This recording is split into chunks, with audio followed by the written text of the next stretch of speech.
and the pride that we're investing in this without looking at the return that we really need? Well, Uganda wants to position itself as a leader in the MICE sector. Meetings, events, where MICE means meetings, incentives, events and conferences. So this fits within that broad objective. However, a stadium on its own must operate within a broader infrastructure. You know, how do you use it? How do you ensure that the Hoima Stadium, for instance, in the future can be used for concerts? How can we invite preachers to use it and pay us money and so on? So for me, it's not just an issue of AFCON. It's the plan, the sustainability plan, and I hope they have one to ensure that these assets don't become white elephants. They can easily turn into white elephants and then the maintenance cost doesn't justify the cost. And then the taxpayer has to pay money every year. But what is your position? You have glossed over it. What is your position in this? My position is it depends on what use that. I mean, it's like a car. You can have someone with a car that's useless. Then you can have someone with a car that brings returns. It depends on how they deploy it, what type of car, how they deploy it. Given the Uganda that you know, is it a liability? Is it going to be an asset? It depends. And how are you going to make it an asset? No, I like the minister saying that we have already started getting benefits of the benefits. But the issue is, the Ministry of Sports must have a sustainability plan of how these things will generate money. I'm sure they have done projections, financial projections. We've invested this much. This is how we expect to bring in money. It's how we have to break even. And the Ministry of Sports may not be competent. They can even hand them over to a private entity to run them commercially. So for me, the issue is not so much the cost, the investment. It's more the eventual benefit. See, so they need to have a plan beyond AFCON. I think AFCON on its own may not justify the cost, but if they have a proper sustainability plan, I think that it could work. Well, thank you very much. At least let's engage the gear now to go to the performance of government. Dr. Mhumuza, government normally posts respectable GDP growth rates, and in the last 12 months, yes, of the financial year that ended, how can we accurately state that these very rosy GDP performance and improvement reflected on Mwananchi, somewhere in Tungamo, someone in Rakai, someone in Kalangala? You know, just for getting a context, I'll get back to my domain at the university. A student will come for a 3-year course, a 4-year course, 5-year course. Now, this student is going to be assessed every semester. So you can review performance per semester. But remember, in the long term, these semesters are 6 of them or 10 of them. So you're looking at the trajectory. Am I progressing? So each subject you do is scored. You get a grade point average, a GP. But it's what they call a cumulative grade point average. This is what's going to be cumulatively added over the entire course. So it's good to say the economy performed like this in 2025, 2026. But remember, the economy is supposed to be transitioning and continuing. True. You already have projects in this particular year that closed last week or this week. Last week. But they are what we call multi-year. You're still building Katonga Bridge. You're still doing some dam. You're still doing some transmission line. So you want to assess the economy in that frozen annual basis, but also say over the long term and the medium term, am I on the right track? Well, Dr. Mhumuza, where is the meeting point? When you look at the quarter performance that is going to be on the screen shortly, about government is, you look at that growth, GDP growth in 6.7%, and also, if my eyes can see me, 8.5% of quarterly growth that was reported. Yeah. Where is the meeting point with me? Because I want to feel it. Yeah, because that's exactly my point. Dalton doesn't live on an annual basis. Correct. So this year... I live on quarterly basis, like university. You also do quarterly basis, but you have come for a degree. Correct. Dalton has aspirations of where do I want to be in 2040. Correct. So is this particular year speaking to that? That's why we wake up in the morning and say, hey, this economy is adding 700,000 new job entrants every year. Now, to deal with that 700,000 who entered the job market today is dependent on what were we doing in 2010. Okay. What were we doing in 2000? So similarly, I don't want to look at this year in isolation. I want to say, is this 6.7% speaking to the 1 million Ugandans who are being born every year? They need medical services, they need food, they are going to demand roads, they are going to demand housing, they are going to demand education, they are going to demand this. So at what point should I be growing to meet those needs of even the aging people? Help us answer that question. That's why you will begin to say, what should I be on? That's why I'm saying if you want a first class and your CGP is very low, if a plane is going to London, you don't put in fuel for 1 hour. You know you have an 8-hour flight and the pilot is watching that gauge. When I'm going to Arua, I don't fuel the car the way I fuel when I'm going to town runs.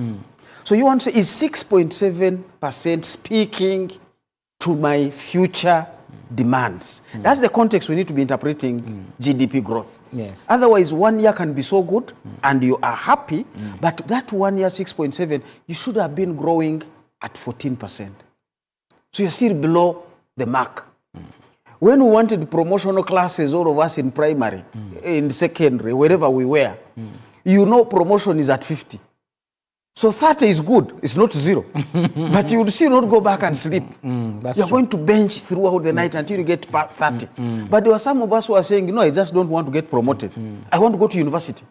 I'm competing with the entire Uganda. Okay, in absolute analysis, while you've given us the picture and why we need to be very comparative in what we're doing, for the person that is out there watching and listening, an SME person, someone who is going to entrepreneurship, what would you say were the scores in terms of impact to that ordinary person doing business? There are quite a number of things, and then you get into the numbers. The Bureau of Statistics will give you numbers, and so on average, in the rural areas, a woman's earnings per month is 120,000. A man is about 150, 180. In the urban areas, the numbers may move to 250. But urban areas are more expensive than rural. Their water can be free. Accommodation can be free. The person in the urban area is a different story. And when this person sets up a small business, it's not that the business you want to assist, it's their livelihood. That business must find its operational funds to survive and also generate extra for the owner to go and pay tuition and what. Now, is this economy speaking to this person when on average they are earning 200,000? That's why they are saying, I'm not feeling it. Because 200,000 from the business can't grow because I've taken out 200,000 this month. But even the 200,000 I've taken out is not able to pay rent. What house are you going to be living in? And even the food on the table. You have food, you have to educate your children, you have to move. So that person is going to struggle. And that's why I was saying we need to go back and model.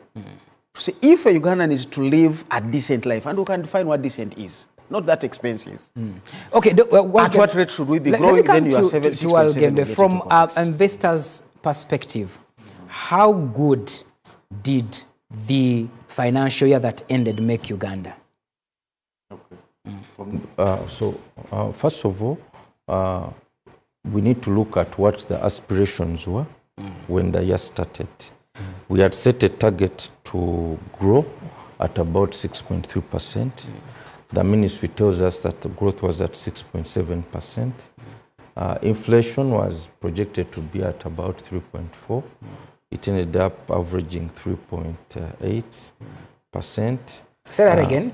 Inflation was projected to be about 3.4. 3.4. Yeah, but if you look at the average, it's around 3.8, which is still below the 5%, which is the medium-term target. Overall, our currency was stable in the year. There was growth in private sector credit. We also saw that we experienced growth in terms of foreign direct investment However, most of it was directed towards the oil and gas sector, about $3.2 billion. We also found growth in remittances, $2.8 billion in total. We also saw growth in terms of tourism receipts, $1.8 billion. Our foreign reserves have also grown to about $6 billion. Exports have also grown to about $18 billion. And what we see is growth of our exports to the Middle East, where we exported goods worth about $6.3 billion in the year. So overall, if you look at some of those macro indicators, you see a good picture. But what we also see is that we are and I see that's the confusion that people have. Because when you're talking about GDP and so on, you're talking about averages. Yes, we are not showing the state of everyone. The other indicators, and the UNDP has tried to come up with other indicators to show the overall well-being of societies beyond GDP figures. But just because the economy is growing and we are seeing growth in GDP doesn't mean that things are well. For instance, you've had the war in the Middle East. When they start reconstructing, you're going to see improvements, because now there's construction phase and so on. Now that doesn't mean that society as a whole is better off. You see, this is the challenge. So just because GDP is growing does not necessarily mean that everyone is better off. In fact, to what Dr. Fred said, that people have, someone earns 200,000, let's say in urban centers, because of the different things they have to deal with, they don't feel that growth. And it is a shared responsibility when it comes to businesses. You're splashing these figures in growth. The target, I remember the inflation was at 3.5 target. The results is different. The businesses are not feeling the higher profits. How do you justify that? You mean the businesses are not feeling? Yes. Yeah, because the business, you see, some of the challenges that constrain businesses remain. If you look at the cost of credit, it's still a problem. Yes, Bank of Uganda will say you've experienced growth in private sector credit, but you also look at the cost, where are people accessing money, and so on. If you look at issues to do with taxes that businesses have been complaining about, if we report that URA has hit its targets, because in this year, they say URA had collected about 35.7 trillion, at least by the time of the budget reading. We hope that they have exceeded that now. That means that very many businesses have had to pay this money, you know. So there are all kinds of things that at the moment. The issue of markets, where do we sell? Do we have access to procurement? So when you look back, Mr. Algembe, do you think, when you look back at the recently concluded financial year, do you think government, where did you think government did right in easing business, and where did it drop the ball? Okay, so government did right in terms of maintaining what we call macroeconomic stability. You know, if I'm working and the shilling is in a free fall, then I have a bit of an issue. So if there's a certain level of price stability, it helps me to plan. So that government has done well. Two, government has done well in terms of investing. In what we call wealth creation programs, because they help to boost the demand side. If people are not buying, people are too poor, you have a bit of an issue. But if government, through all these programs, whether it's PDM, Myoga, or whatever, they are actively trying to catalyze demand. I think that's a very important thing. Now, where we have experienced challenges is on the business environment as a whole. You know, one, in terms of predictability, taxes. Taxes keep changing. You have introductions. You have new policies that are rolled out suddenly, like the trade order. That's not. People must plan, and they must be able to know that this is the direction government is taking. All right. If you know, so that is an issue. I talked about the issue of credit. Then there's the issue of electricity. You know, now DCL took over from Umeme. There have been some issues there. In terms of constant outages that have led to businesses to make losses. So I believe there's a lot of work that needs to be done to further improve the business environment and to make it easier for businesses to thrive. Okay, you just highlight, Dr. Fred, but at the time of the closure, at the time of the new financial year, the speech, the budget reading, we had reported that URA collected about 34.3 trillion. And the question is that genuine expansion of the economy, or somewhere some people are being squeezed and there's nothing beyond? Yeah, I was in a meeting, but I don't want to get into the details, but it was quite an interesting discussion where a town clerk from one of the municipalities were having a conversation with the URA and said, because of your taxes, the following big malls, supermarkets have closed. Because part of the taxes we are collecting today, URA has become a little bit more efficient in picking up history. So there are no taxes for this year. There were taxes of that other year, which people had not paid. Now, URA will say, can we make a schedule on how you pay your taxes? Because we've just discovered you did not pay taxes worth 500 million. Now, the schedule they want to make, they want to put it heavy so that the 500 million are recovered in a very short time. Yes. So they might reflect in this year's recoveries. But what have you done to the business? And I've not forgotten the statement by President Museveni who said, tax but don't kill the businesses. So you need to have that. So it is possible to raise the taxes, but we need to go back and evaluate how many businesses have struggled. And I've seen these things at the big level, KFC versus URA, big taxes. You know, you have Stanbic versus URA. Now those are the big ones that come to light. But there are small ones who can't even come to the picture, but they have simply wound up business and gone. You remember EFRIS. EFRIS showed us quite a big story that we need to be mindful of as we collect the taxes. Because businesses were literally going to close. If the president had not intervened and stay implementation of EFRIS, this country was going down. So you want that kind of thing to say, tax but don't kill. And that's why I say sometimes a low tax to GDP ratio is not entirely a failure.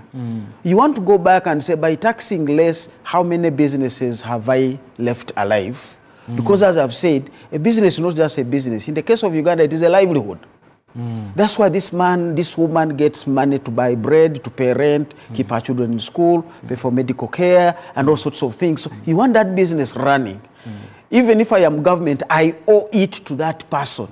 So I can say, fine, as government, I've not collected the 3 million, but thank God I've left a Ugandan family alive.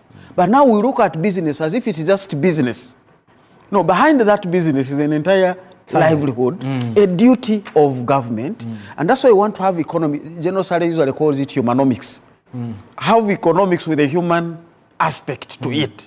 Do I really need this? That conversation needs to come through so that we can say, I owed it to these individuals. In the developed world, they will even come and say, you family, we are giving you an employment benefit. We are even giving you support, subsidies. We know you are working, but you are struggling. We are going to support you. Now, I can even say, the government support, can we do balancing of books? To say, you were supposed to pay government 3 million. Government will assume you paid it, but has given it back to you for survival. If we took that route, then we'll be able to realize that the tax revenues would increase in terms of what you're reflecting, but also the impact of government on the population would increase. It is not good to collect 10 million from a business and it collapses, and you take it to distribute to households under PDM. What are you doing exactly? You have killed one who was already on their feet running to go and tell the other one, can you start to move? Who has no idea. So I need an analysis of the cost benefit to say, overall, have we really made progress? But it is easy to post and say, we have now 1 million households that have received the PDM. But how many have gone under?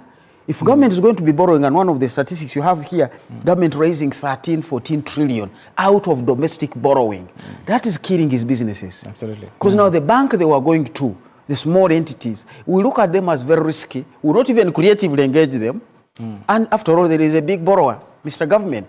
So we need to get into a deeper analysis. And for me, A post-mortem report is always a good report. A diagnostic report that is entire blood culture.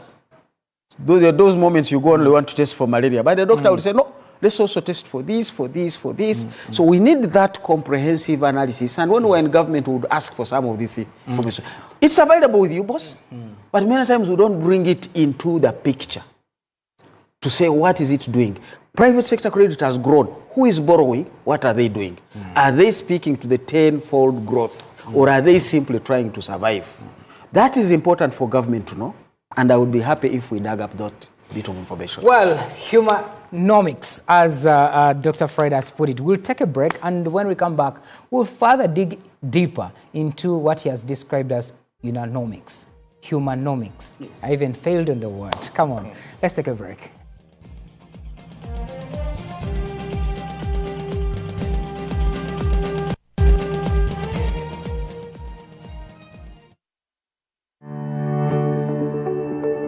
The Ministry of Health informs the public to remain vigilant against Ebola virus disease. Symptoms include diarrhea, vomiting, abdominal pain, fever, and body weakness. If you or someone you know develops these symptoms, seek medical attention immediately. Protect yourself and others by avoiding handshakes and unnecessary physical contact, washing your hands regularly with soap and water, or using an alcohol-based sanitizer. Cleaning frequently touched surfaces and avoid direct contact with infected persons' body fluids like vomit, stool, sweat, and urine. To report a suspected Ebola case, send an SMS to 6767 and type alert, or call the toll-free number 0800 100 066. Report early, protect lives.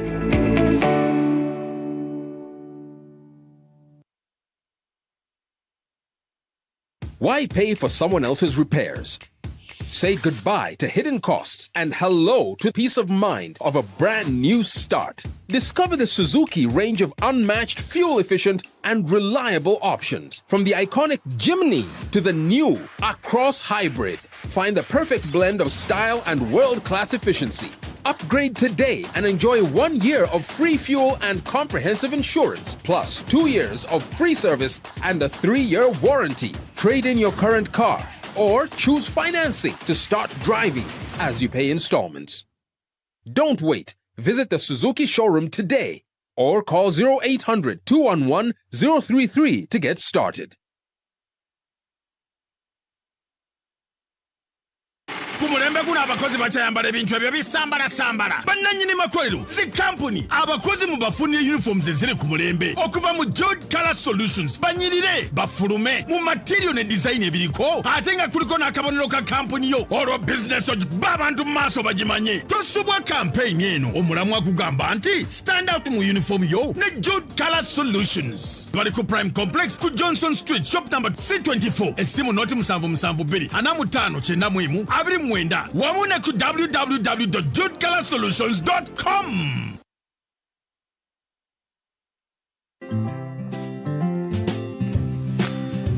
Did you know? Brought to you by Fake spare parts can be deceiving. They seem cheaper, they seem good enough, they get you moving for now, but what you don't see is the hidden cost. Damage to your car, endless repairs, wasted time off the road, and potential risk to lives. In the long run, fake parts cost you more. Choose genuine parts from any CFA or mobility location countrywide. Did you know? Brought to you by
Me have some snacks for you, your man, papa, your granny and your picnic. Well, if I can, the snacks for you. Come pick anything you want. Some snacks for your tummy. Yummy, yummy. Sam's, delivering memorable moments in every household.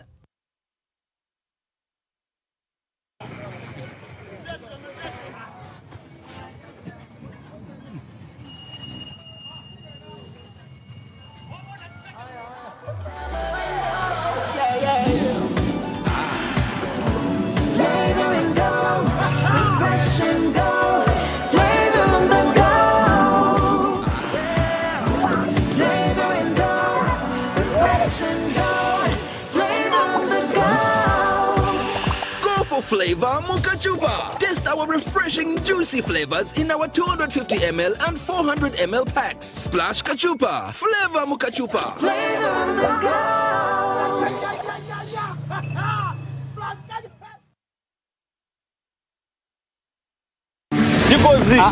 The problem is the foundation. Do you know the kind of cement I'm using in this foundation? I guarantee you even my grandchildren will come and find this house. You buy your buy today and get the job done. Strong, reliable, available at hardware shops countrywide. In the heart of Kampala, arrival is pure ease, uncompromising warmth. Finally, a moment to breathe.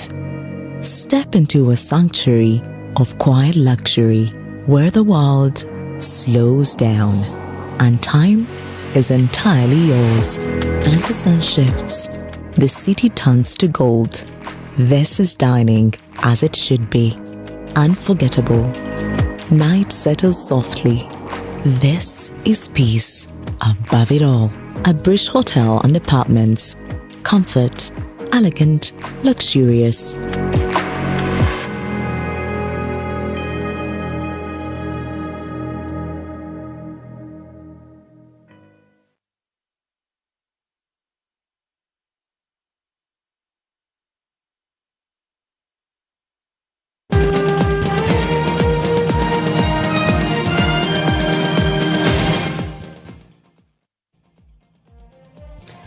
Well, very interesting conversation. The financial year ended. We're looking at the performance of last financial year as we enter into this. One of the issues that are coming up from this discussion is killing the remaining businesses, and humanomics is something that I have picked on very well. And you are concluding your point before we went for break, and I want to bring in Walgembe in a minute, Dr. Fred, that the private sector credit is growing.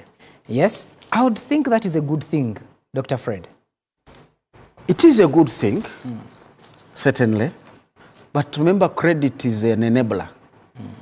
So until I hear what is the money doing, if you, and my PhD dissertation is really on private sector credit. Okay. Because this is an era of structural adjustment. We had liberalized, brought in more banks so that people can deposit. The whole point was private sector credit should grow. And it was growing, but my concern was not at the rate that we had been promised, and also not at the rate that it should be growing on for the economy to move. Now we've even reached a level to say, is it going to the sector that grow the economy? And we are not able quite often to answer that. The fastest growing line of credit from the banks is literally salary loans. And salaries are literally the guarantee. But what did this person go to do? We have had conversations with the central bank to say, can we dig more? To say Dalton has taken a loan of 20 million on the basis of his salary, but what did Dalton go to do? Because that's the economy. That's true. Is he going to consume? Is he going to pay fees? Is he paying a medical bill? That's the interest of private sector credit must grow into areas that grow the economy, so that those areas will pay back the credit. Well, Gembe, let's pick that conversation. What are you borrowing for? We have seen growth. Government champions that the private sector, we are increasing the private sector credit and it's growing. Are you borrowing as investors for the right cause? Well, the Finance survey has always indicated that most people borrow for consumption, to meet needs, so most borrowers, even when you look at small businesses that go to microfinance institutions, you'll find that many of them are borrowing to pay fees, to meet short-term cash flow problems. So for businesses, it's mainly short-term issues, not long-term investment. For households, it's mainly money to meet short-term needs, whether health and education and so on. So that's the reason, and it shows you, and you know that most Ugandans borrow less than 10 million, will borrow less than 10 million Ugandan shillings. And that's why you see that a lot of activity now is on is through digital lending platforms, is through tier 4 financial institutions, SACCOs, microfinance institutions, because they are giving out small amounts of money. They are likely to give out the money faster, and that meets the needs of the borrower, because the borrower needs the money now, not tomorrow. They find the process of going through this due diligence by mainstream commercial banks exhausting. So that's why we still have this issue with money lenders still, because there is demand. If there wasn't demand, then you wouldn't have a money lending problem.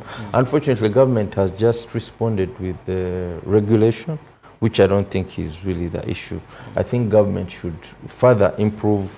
But I thought the regulation is meant to protect you, especially you represent those small and medium. It's not a protection business. Because think about it. I've run a microfinance institution since 2011, so I know exactly. Because if government was providing me money to lend, then they can tell me what interest should give. But they are not.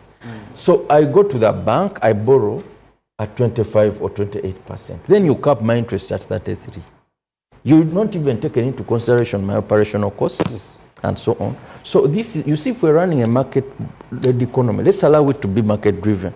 Government should just focus on making sure that the right triggers are there.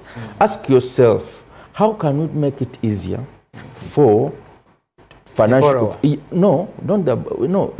at the vehicles.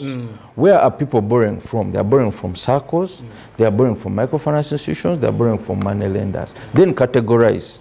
They are the fake ones. Yeah? These ones who say sign here that have taken your house and so on. Now that is a compliance issue. You fail to distinguish yourself maybe from No, there's no. The licensing regime is very clear on the role, the interests and everything. My point is, government shouldn't look at it as an exploitative issue. That's populist. Government needs to look at it as an enabler. How do we ensure that more money gets to people at the cheapest rates possible? Government can put a fund there to say, once you are registered with UMRA, you are entitled to borrow money at 2%. Then now put a regulation and say, having borrowed at 2%, we don't expect you to charge 40%. Then put a technical assistance mechanism to say that for financial institutions, we are going to support them to digitalize their operations, so that they are more efficient, so that they reduce operational costs. You see, so this is the issue. Unfortunately, there are people who discuss these things. They are not operators. You see, they just sit there and say, money lenders, their problems come up with a law. Have you run a microfinance institution? Have you borrowed? So people say, we are coming up with a tourism sector. You have never been a tourist. Every time you leave the country, you're on government per diem. Hey, why don't you go as a tourist and know what the experience is? Use your own money. Hey, go to Dubai, go see how a tourist is treated, then come back and make policies for us. Yeah, but if you just go on guided tours in 5-star hotels, you're not going to come up with the right policies. So in terms of the financial sector, yes, we need to look at the demand side, but also at the supply side. How do we enable? How do we enable? What is the bearing of this regulation to the small businesses that have been picking money from you? The bearing, what do you mean? What is the effect of the regulation that has been brought on money lenders? What is the impact? No, the impact is that you're going to have more people operating illegally. Because you see, the issue is that so long as that's the whole thing with the market. If you come up with unrealistic regulations, price ceilings, price floors, you're going to create a black market. Because we can even meet in darkness and say, okay, we are not going to write anywhere, but I've lent you money, just give me your title and I do a transfer. without any documentation. How will government enforce that? So what we are saying is regulation should seek to facilitate and promote access to affordable finance. And there is a new trend of digital financing. Now, the challenge is the sector has moved faster than government. And I'll give you an illustration. Who supervises a digital lender? Is it UCC? Is it the Uganda Microfinance Regulatory Authority? I know that government, through Bank of Uganda, moved.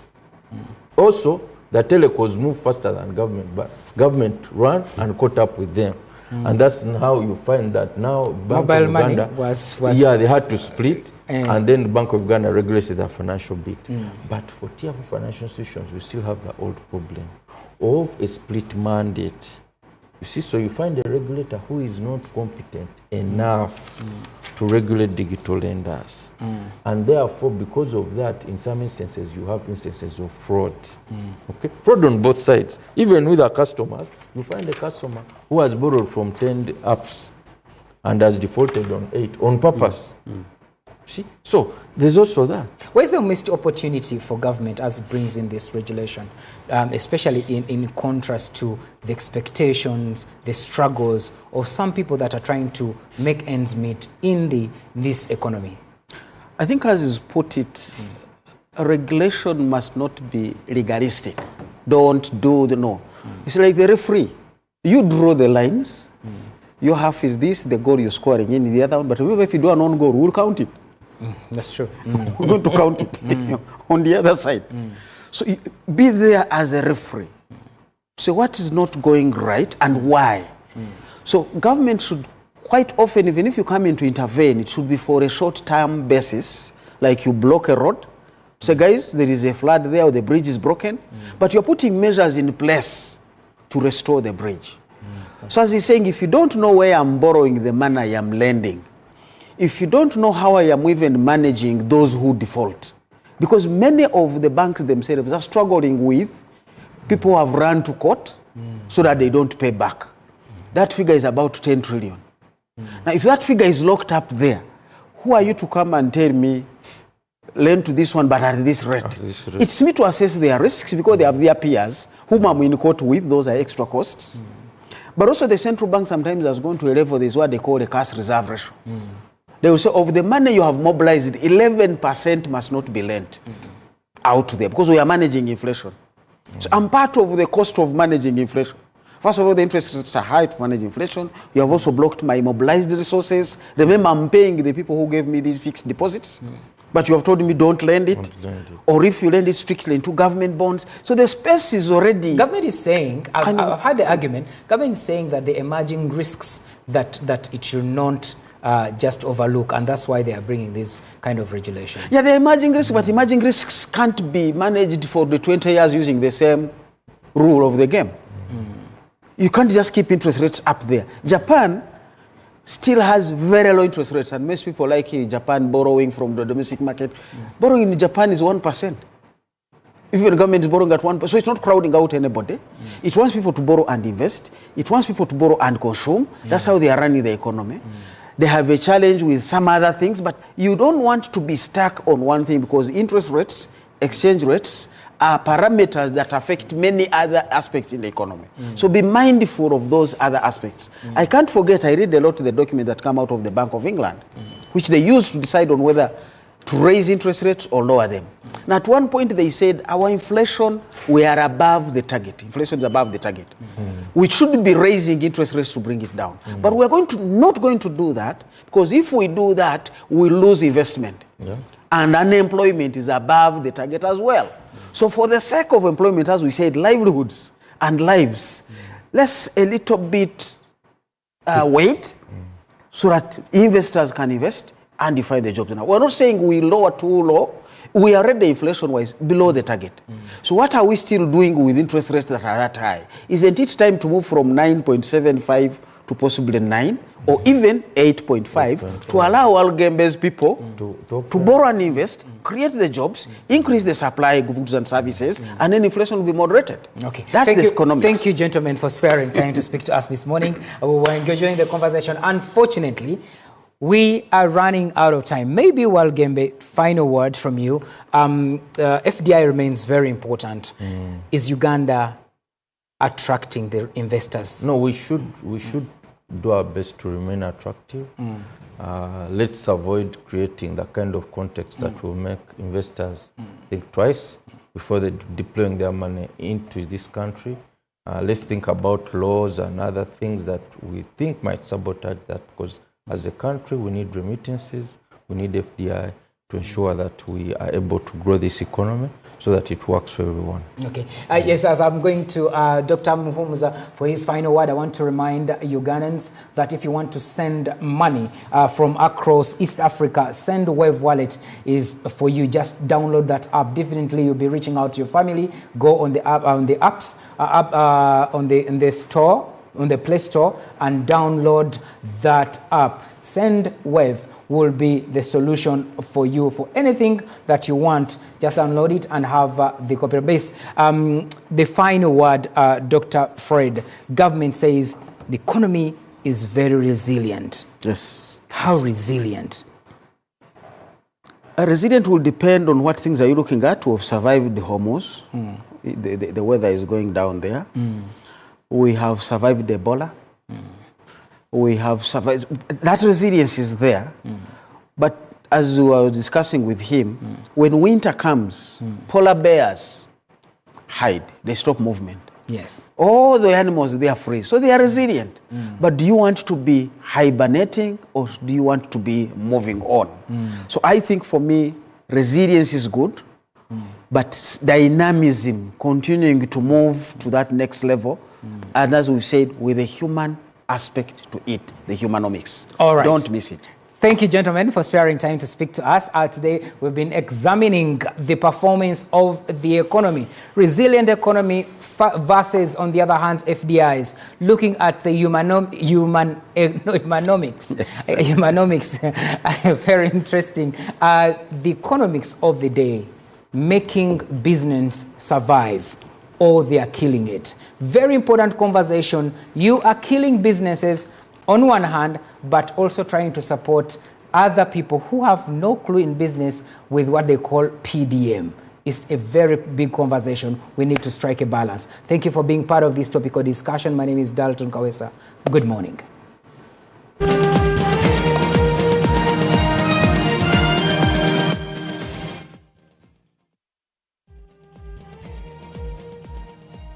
Hey travelers, are you a family gearing up for that big vacation, a hustler working abroad coming home, or your squad chasing sunsets and passport stamps? It's time you lock in. Say goodbye to long airport queues, shocking roaming bills, and the stress of hunting for local SIM cards, because now you can travel like a local. Stay connected in over 180 countries. Just scan, tap, and boom, instant data the moment you reach your destination. Get your Rogue Travel eSIM today at travel.roguetelcom.co.ug. Contact us on 020-5000123. Ready to kickstart your body goals? Look no further. Vine Fitness Gym has got you covered. Located in the heart of Bokoto, Vine Fitness is the state-of-the-art fitness center packed with everything you need to hit your body goals. From the cutting-edge cardio machines and strength training equipment to fully equipped functional training zones and relaxing areas, all designed to support your fitness and wellness journey. Looking to tone your body, build muscle? Our program includes expert strength training and even access to our steam bath. So what are you waiting for? Visit us today at Chirabo Complex, 3rd floor, Bokoto. Vine Fitness Gym, your body, your goal, your gym. The National Mosquito Net Distribution Campaign is back. No one should die of malaria in this era. It is your responsibility to chase malaria from your home. The good news is that the government of Uganda has once again started distribution of mosquito nets under the 5th Universal Coverage Campaign, also known as the Under the Net campaign. Under this exercise, 1 mosquito net will be distributed per 2 people in every household. A village health team member, a community health extension worker, also known as a CHU, and the LC1 chairperson will move house to house house to register members of the household in preparation for receiving their mosquito nets. Do not lie back. Ensure that you register all your household members to receive a mosquito net. On the distribution date, move to your distribution point and receive your net. Mosquito nets protect you and your family members from infectious mosquito bites that lead to malaria. Ensure that you receive the net, hang the net, and sleep under the net every night.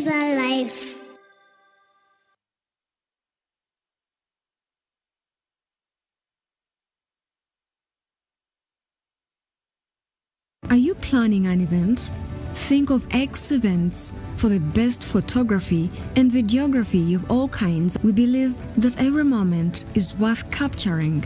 Whether Kwanjula, weddings, Kuhinjira, bringing out the culture and glamour. And of course, a professional team that has mastered the art of the game and Progear with elegance. X Events is located along Rubaga Road on Access Building opposite Hotel Sojavalo. X Events, capturing your precious moments.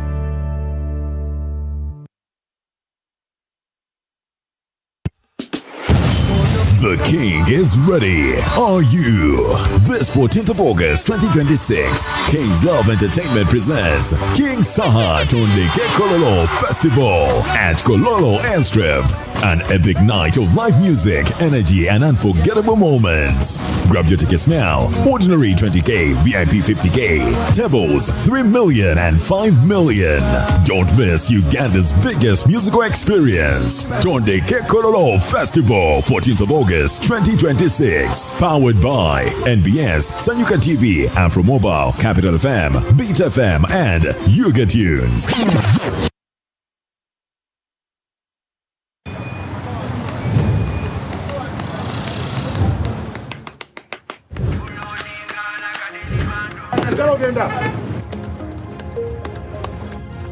And that's it for today. Till the next episode.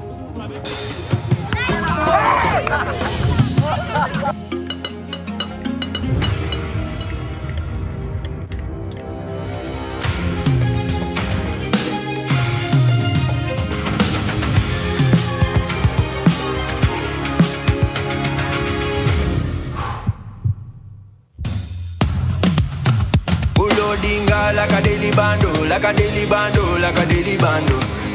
Omuliro nguwulira muli mumutima kukankana like drums.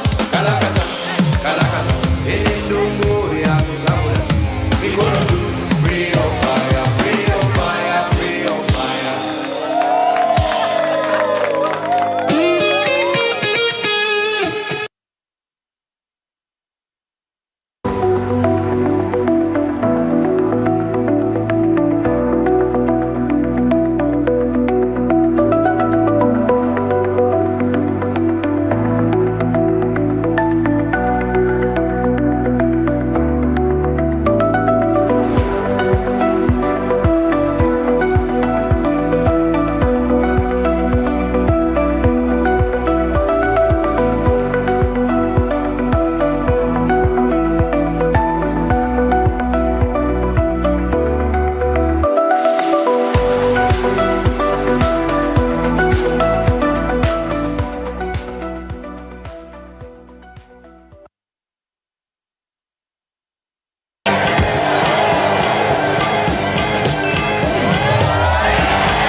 There's only one Vinny J. Football is better with Pepsi. Pepsi, thirsty for more.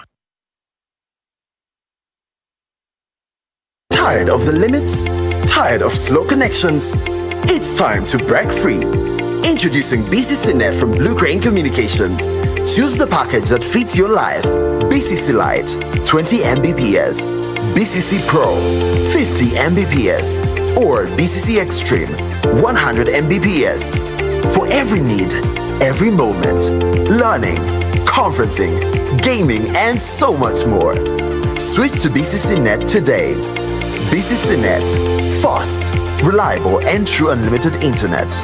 Blue Crane Communications is regulated by Uganda Communications Commission.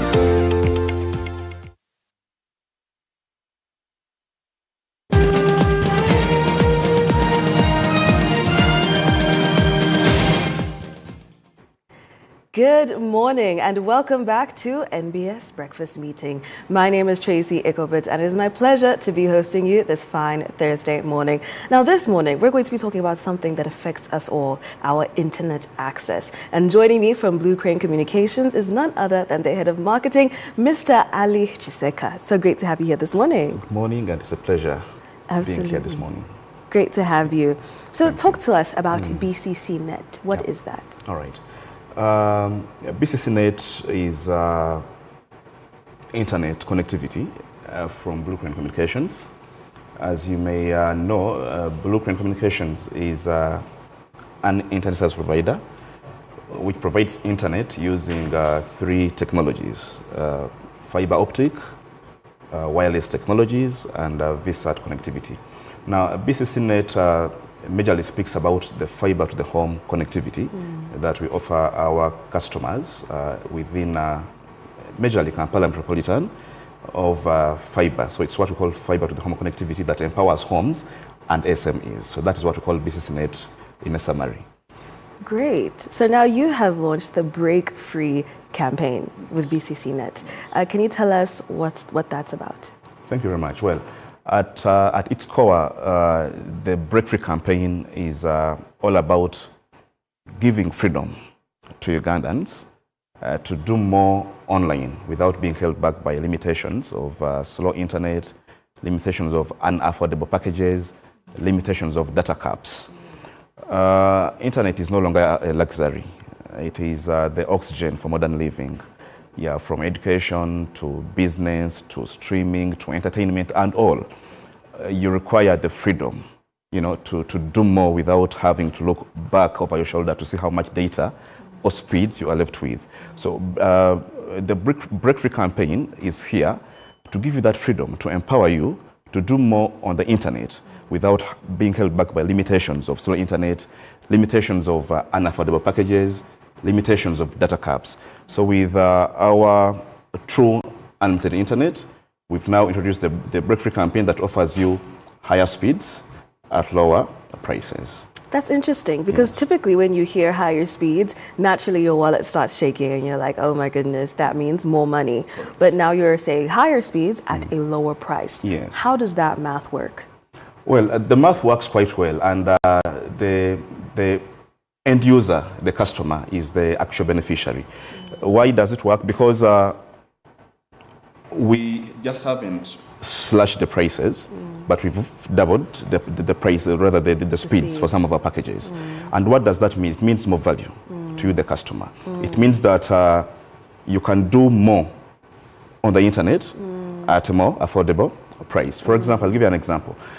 Initially, our starter pack, the 20 Mbps, has been going for 87,000 shillings. Yes. We've now doubled the speeds to 40 Mbps, and yet drastically brought the prices down to 65,000 shillings. Wow. That is the starter pack. Our 50 Mbps has been at 110,000 shillings. It is now at 75,000 shillings. Still, we are giving you the ability, the freedom to do more on the internet without having to strain your wallet. Absolutely. So now beyond just the numbers, I mean, you've touched on this slightly, but perhaps you could dive into it a little bit more. Beyond just the numbers, what kind of difference will we be able to see in people's lives through this campaign? Thank you very much. Oftentimes when people hear that prices have been brought down, they think that the quality of service has deteriorated. That's not what happens with the BCCNet Break Free campaign. We have instead enhanced the quality of service that our customers get. Yeah. So with higher packages and lower prices, we guarantee that, number one, the speeds will be higher, the quality of service will still be top-notch, the customer support shall still be 24/7 technical support, it shall still be true unlimited internet with no volume caps, the reliability is top-notch.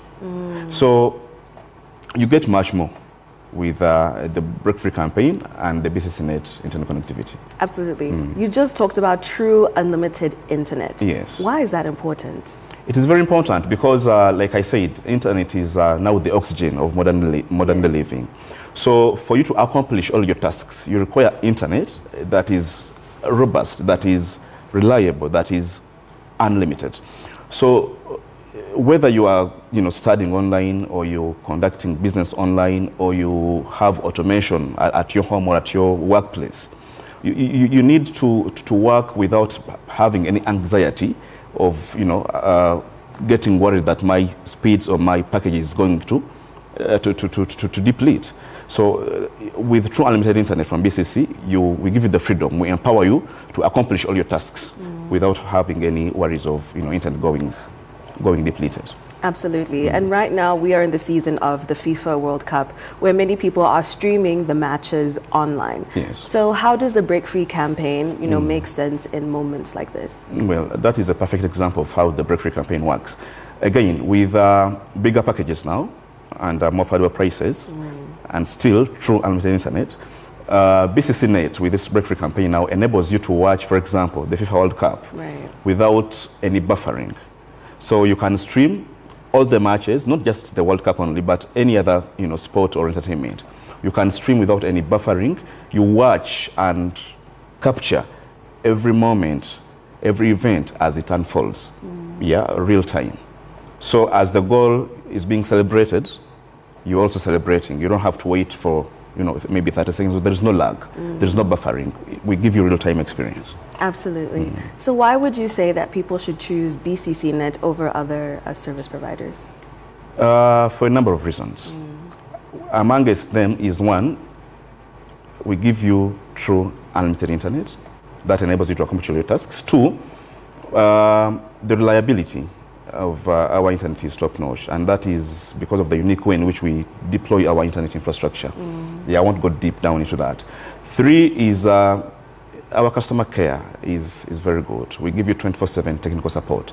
So any time of the day or the night, if you have an issue, you have someone to help you sort it out. And these are not bots or what, but real human touch. The other advantage or benefit that you get with our internet is that it is flexible. It has the scalability function or feature. You're able to upgrade or downgrade your package without changing infrastructure or network infrastructure. Yes. Nice, amazing. And so how long is this campaign running for? This campaign will run for the next 3 months, but we assure you that it can only get better after the 3 months have elapsed. Wonderful. Yes, so it is here to stay. We are here. I mean, we continuously revise our offerings. Yes. We review and give better and better offerings to our customers, because at BCC we have a role to play to bridge the digital divide. So we shall constantly, continuously bring those new and good, interesting offerings. Great. Yes. So as we bring this conversation to a close, what would your final message be to anyone that's watching? And if anyone would like to maybe take part in this Break Free campaign and change to BCC Net, what steps can they follow? Thank you very much. I'll start with the steps to follow. Number one, if we have coverage in the entire Kampala metropolitan areas of Kampala, Entebbe, Wakiso, Mukono, Gayaza. We have fiber footprint in all those areas. So if you have a business there, or if you have a home there, we can connect you to our fiber to the home connectivity, and then you enjoy the benefits that come with true unlimited internet and affordable connectivity. So we have a team of salespeople that are out in the field knocking to your door. They can sign you up, or you can reach out to us on our website, www.bcc.co.ug, and get more about our offers and our contacts, and we onboard you. Once we onboard you, the engineering team comes in to do the installation within 72 working hours. Wonderful. Yes. And my final message, as you said, would be a clarion call to whoever is watching to not to be held back by limitations of slow connectivity, by limitations of data caps, by limitations of unaffordable internet connectivity. The Break Free campaign from BCC Net is here to empower your ambitions for whatever work you do on the internet, whether it is education, whether it is business, whether it is automation, whether it is entertainment. you need connectivity that empowers your ambitions. And that's what BCCnet does through the Break Free campaign. So yes, don't be held back by the limitations. Don't settle for limitations.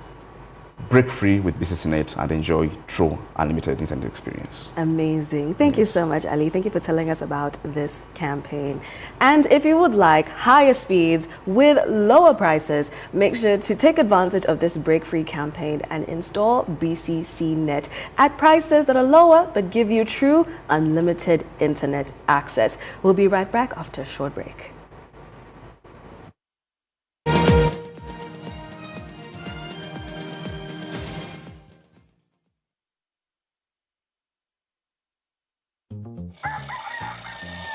MTN voice bundle. Yeah. Load. Hey. Hello, Mama. Hey, it is me, your son, Opio. Hey, now, Mama, listen to me. MTN has the offer. Yes, it has the offer. You load from 7 a.m. to 8 a.m. Now, they have free MTN to MTN minutes. And those minutes are there all day. So you load, you'll thank me later. Hey, Mama. Load an MTN voice bundle between 7 a.m. and 8 a.m. and get 3 free MTN to MTN minutes valid all day. Dial *100 *21# and get your free minutes bully daily. Free your fire with free minutes from MTN. Together, our connection is unstoppable. MTN.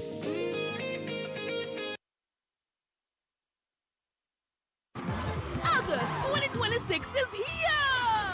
And Yada for Life presents Mujatu Sinze 2026 Nsima Edition on Saturday 29th August 2026 at Imperial Royal Hotel with a lineup of heavenly voices and ministers. Are you grateful to God for what He has done and accomplished in your life? Do you have a reason to ultimately thank God for? Get your deluxe ticket for 30K, gold for 50K, platinum for 100K, and the table at 2 million. Doors open at 4 p.m. Buy your ticket at Unique Uniforms, Uganda House, and at House of Rest, former Fido Dido. For bookings and reservations, call 0760-595-316 or 0708-766-536. Mujatu Sinze 2026 Nsima Edition, and proudly sponsored by Yuga Tunes, Afro Mobile, and Yuka TV, and NBS Music. Ladies, there's a moment during the month when we worry how we will go through the day. You know those days when you feel uncomfortable and afraid to stand up, worried that you left a stain behind. But worry-free period days are possible with Union Law and Union Yi sanitary pads designed to keep you feeling comfortable, fresh, and confident even on your heaviest days. Affordable, good for your skin and the environment. Chili clear with Union Law and Union Yi sanitary pads. Order from any Union outlet or call our customer care line. Union, the better way.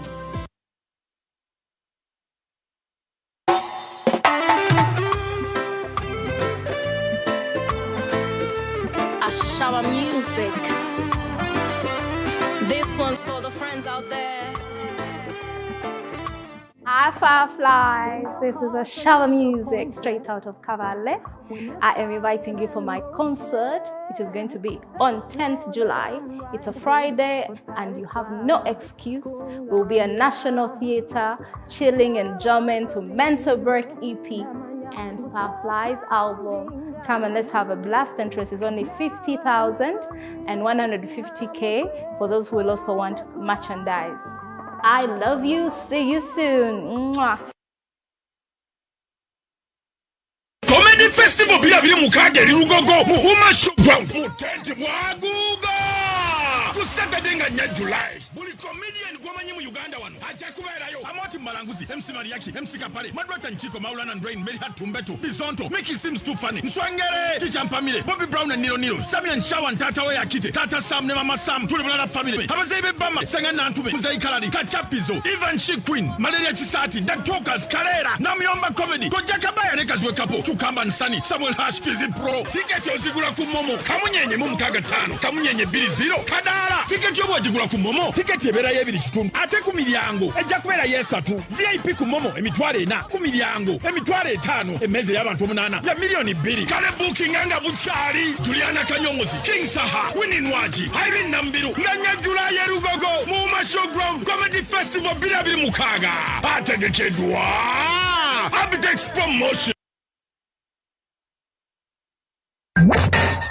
The world is going digital and creativity is no longer just a passion, it's a pathway. Next Creator is building dignified job opportunities for young people by turning creativity into real careers. It's about more than just content, it's about learning digital skills that lead to sustainable income, branding yourself with confidence, understanding influence and the digital economy. Next Creator equips young creators with the tools they need to grow, adapt and thrive in a fast-changing world. If you want to turn your ideas into opportunities, if you want to make creativity work for you, this is where you start. Next Creator, your skills, your future, your opportunity. Bana Uganda twaniriza Joseph Ngoma mukosa TSOC kulugogo cricket ovo nga 10 mu July 2026. Tickets za mitwale 2 emitwale 5 atemeze y'abantu 8 ya miliyoni 3. Tickets ojazisanga ku caritickets.com Friends Supermarket ne ku Hotel Triangle kwa note 76558 72225 kino kyetu badde tulinda Joseph Ngoma mwana mulenzo muwandisi Vocal Powerhouse aludenga konko n'endongo ekutte ku mitima gy'abanna Uganda gendongo yenyuma eyimusa ekuwe suubi agikubye mu style y'omulembe kati ategese ekitabangawo twagala cricket ovo ejjule ku mulundi guno gwokka babulaza mutwaleko ba sister out bitegekeddwa charism n'ebiwagirwa.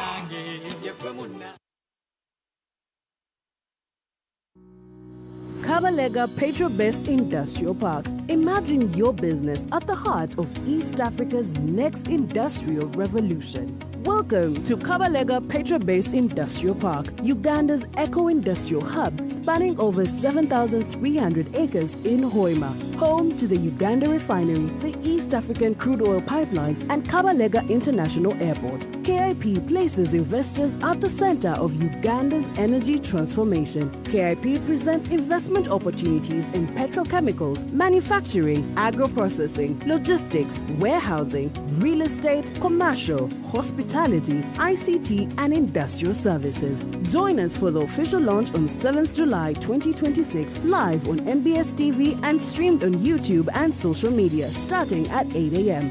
Secure your place in Uganda's industrial future. Makaije, Karibu, Uganda welcomes you. Kabalega Petro-Base Industrial Park, a project by the Uganda National Oil Company, UNOC.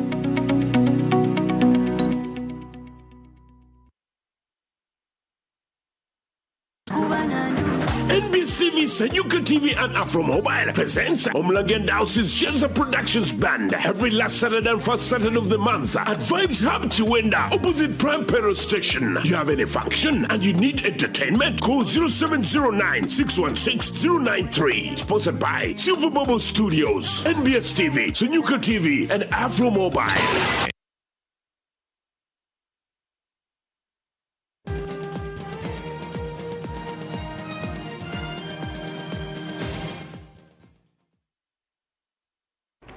Welcome back to NBS Breakfast Meeting. My name is Tracy Ikopitz and I'm thrilled to be hosting you this morning.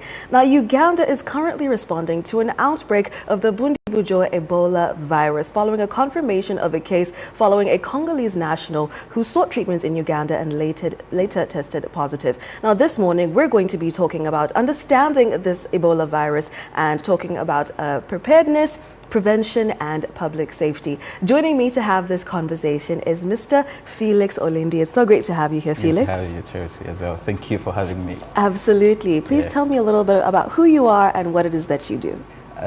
Thank you so much, Tracy. My name is Felix Olindi, and I am the Global Co-Chair of the Go Global Next Gen Youth Program and Network. And I'm here to talk about Ebola and how young people and the general public can remain vigilant in light of the efforts by the Ministry of Health and partners. Yeah. Absolutely. So let's first start with understanding this particular strain of the Ebola virus. What makes it different from previous strains?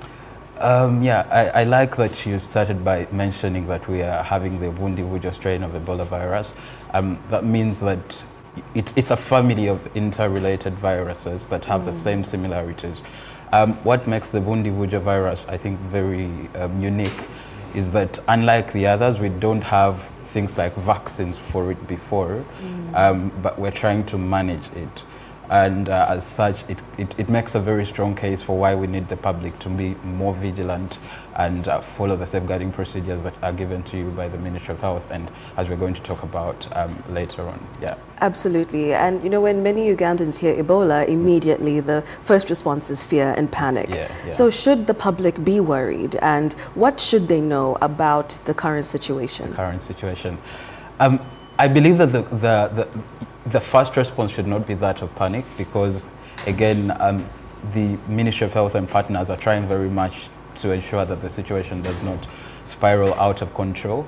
But I think the general response should be that of care, that of wanting to be cautious about, you know, not wanting to contract the virus, but also not escalating the virus, because it has effects on you as a Ugandan beyond just Uganda. There are sanctions that will be put on you if we mishandle the situation. So it calls for us to, you know, be more vigilant. But also about the situation, I think it's a big confidence booster for us as Ugandans, because from the onset, I think 2 months ago, we've had 20 confirmed cases, and 15 of those cases have been treated well and handled. Again, great thanks to the partners of the ministry. We have 3 people who are still responding to care, and hopefully they're going to be fine. And we have just 2, you know, deaths. But again, for most of these cases, we have very few Ugandans. Just many of the cases came from the neighboring Democratic Republic of Congo, and in most cases, it's people that have been in contact with people that are infected. Absolutely. And it's good that you give us those statistics, because we've seen a lot of sensationalism, especially internationally. So it's good to know what the actual situation is.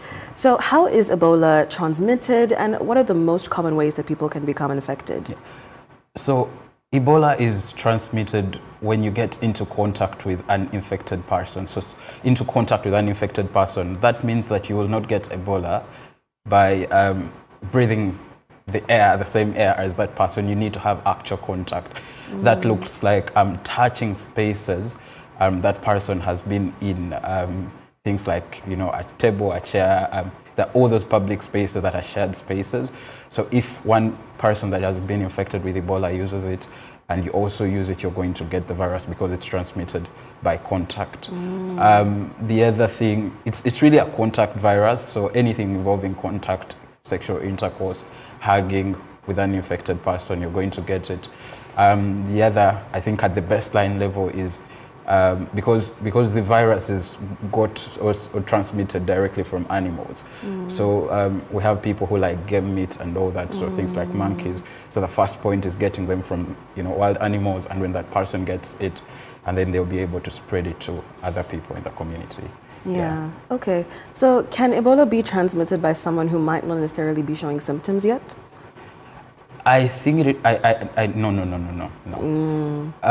Showing symptoms. Yeah, yes. If you're not showing symptoms but you have it, are you able to transmit it? If you have it, you will transmit it. But it's very specific and special in a way that when you have it, so the symptoms will come as early as day 2. You start, you know, feeling malaria-like symptoms, but at a higher degree, and they'll escalate to what everybody will think are their symptoms. Okay, so let's dive into that a little bit more. Some of the early signs and symptoms that the public should look out for. So the early signs, you would have high fever, and this is a very sudden fever, and that should scare you because the malaria fever is kind of progressive, you know. You have general body weakness, you're vomiting, you are having nausea, you're having headaches and all those. And I think the key distinction with malaria here is that malaria tends to be progressive in how those symptoms will be, but these tend to be sudden. So you're waking up and all of a sudden you are having nausea, having a very serious headache, your joints pain, you know, everywhere is hurting. So that could be a sign for Ebola. Those are between the, you know, the 2nd to the 7th day of infection. But beyond that, you now have an escalation, which could even come earlier. You have vomiting, and that vomiting would likely have blood in it. The vomit will have blood in it. In extreme cases, or even less extreme cases, you have blood coming through some of your openings, yeah?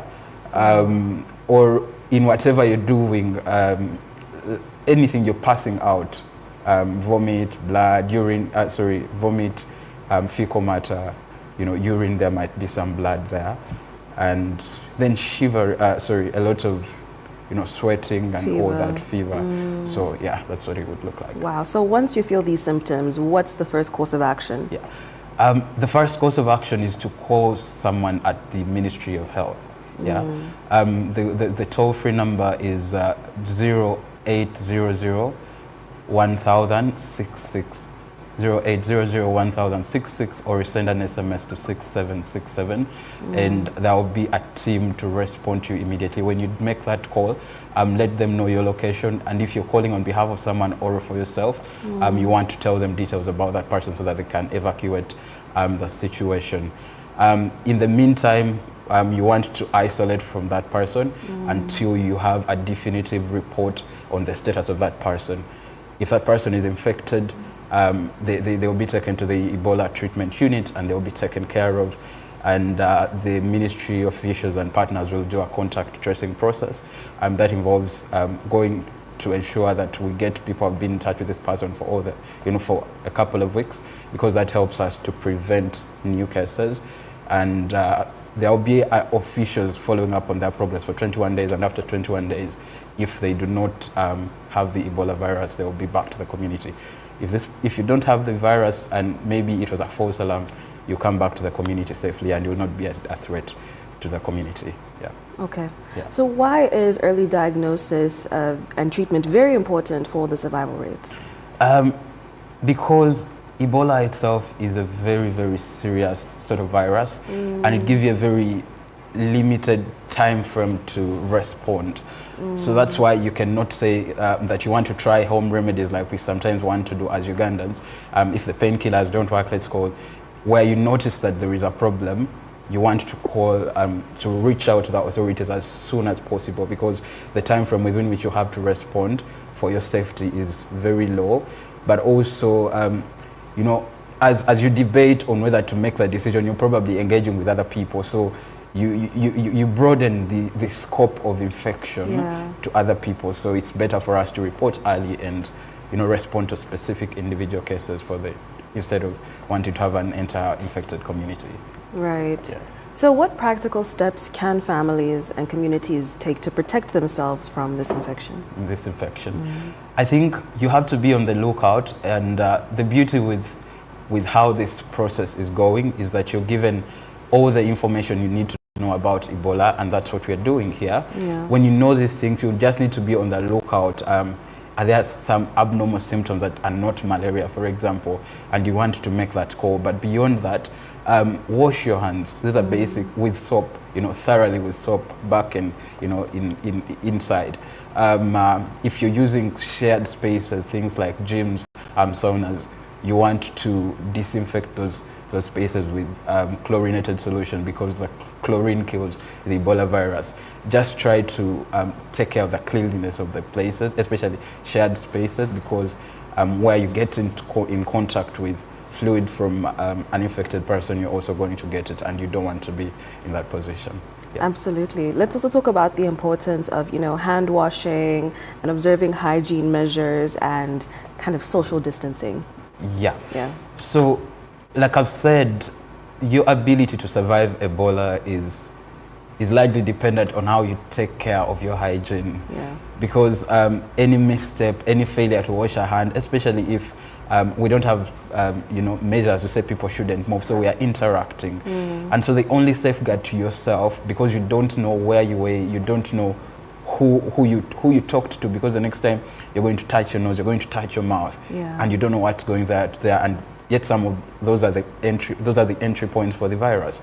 So because your hands are touching all the entry points, you want to keep washing them just to be on the safe space, on the safe side. Every time you go in public, go back home and wash your hands. You've shaken someone's hand, wash your hands, but you don't have to shake your hand in light of it. Just an elbow bump? Yeah. That's good enough. Yeah. They will understand. You tell them it's Ebola. You want to see them the next day, so they wouldn't want you to get sick. Yeah. Absolutely. So misinformation often spreads quickly, as we addressed earlier. So how can the public really identify credible information and avoid rumors? Firstly, for people who have access to the internet, the ministry has a dedicated Ebola live reporting portal. So when you go there now and just type something like Ebola update Uganda, it will lead you to that portal that has a live reporting on the cases we have, how many have been treated, but it also has practical steps, so that we avoid that sensationalism. Yes. But there is also targeted and controlled in a good way information that is being spread out by the ministry and partners like GO that we're doing here. So you want to look out for verified sources of information, and they are always there. There are reputable media houses about some of these things. If you see a video on TikTok, for example, you want to verify the source of that video. Some of those videos are even, you'll see a video that is very old. You want to verify some of that information. Where you have a question, again, about what you've seen, you can still call the toll-free number and send an SMS to 6767, and you'll get the clarity and clarification that you may need about anything you see about the virus, so that we avoid the sensationalism.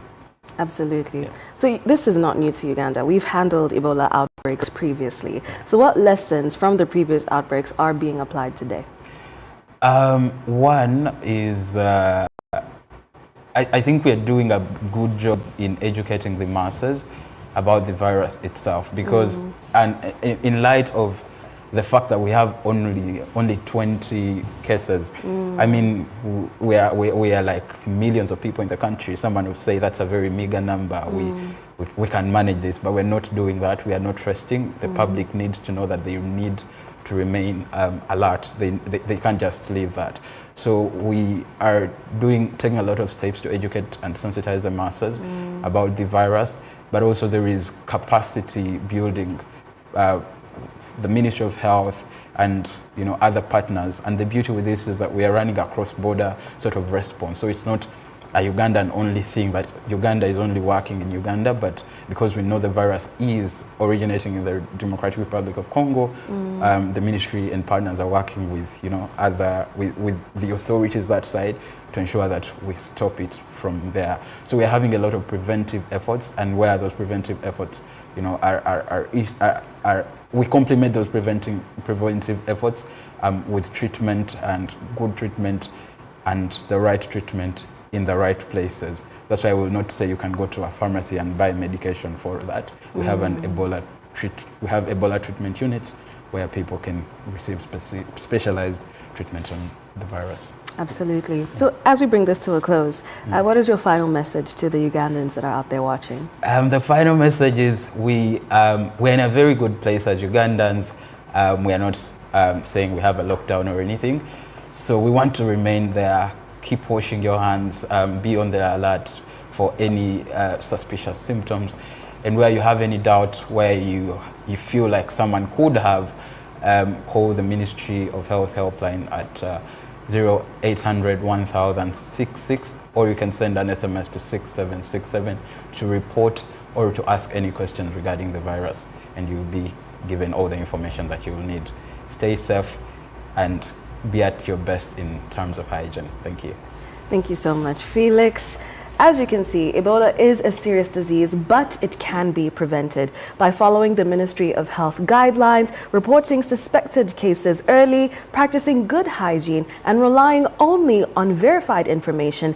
Every Ugandan can play a role in protecting themselves, their families, and their communities. Together, we can stop the spread of Ebola.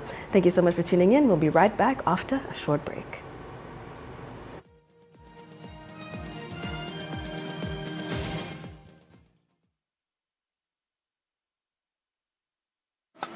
Influence is more than followers, it's impact. At Next Influencer, we connect brands with the right voices through a thorough vetting and discovery process. Networks. We onboard influencers with hands-on workshops that build skills, unlock real opportunities, and fuel professional growth. Brands find the perfect match, influencers get dignified jobs, and audiences experience authentic stories. This is where influence becomes value. Next Influencer. Create, discover, connect, influence. Reggae live in concert at Kolo Airstrip. Namusambu August. Chefuro Chigenda Kubera. Get ready for the biggest Ugandan show. Mustali Kikompora, Waguru Matara. Screen, stage, ne sound. Ngabiona. Ya Fenon Records. Sinye mtuare satwe. Arebadi ngo konsa momo. Mtuare vili. Jeje mtuare tano. Arebadi ngo gzeku momo. Mtuare satu. Emeze yaba tumkage milioni bili. Yaba tumana ya milioni satu. Niga kamunyenye mumkaka tano kamnyenye bili zero. Otunge tiketi yawe.